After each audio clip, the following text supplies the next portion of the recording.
I actually had just got out of the hospital with my son.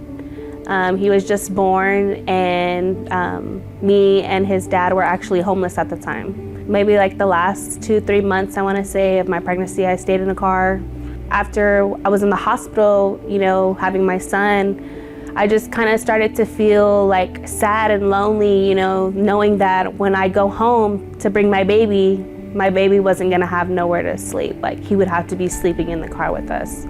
So I decided to start calling around, you know, places that could take in, you know, families, because we wanted to be together. And the Salvation Army actually came up. When my son turned 2 weeks old, somebody contacted me back and was like, hey, you know, can you come in? And they just asked me like a couple questions. So when you first get there, they ask you, what do you want to achieve while you're here? The goals that I was trying to achieve while I was there at the Salvation Army: getting my rental debt paid off, fixing my credit, and getting into a stable home for my son. And I met a couple of my goals while the first 3 or 4 months while I was there, and they actually ended up helping me get into my own apartment that I had just moved into recently. So they helped me get into a child care. They basically like helped me learn how to raise my son. They would do they get into like little groups, like parent meetings, you have classes that you have to do. It was just really awesome. I liked it. So when I first went into the shelter, I was actually really nervous. I was kind of scared,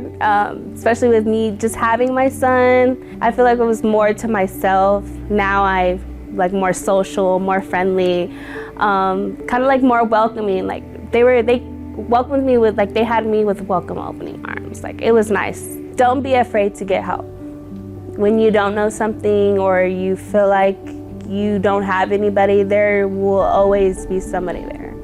The Salvation Army is the best thing that ever happened to me and my son. Donate now to help families experiencing homelessness by visiting dayofgivingaustin.org. Text GIFT to 36413 or by calling 512-605-1410.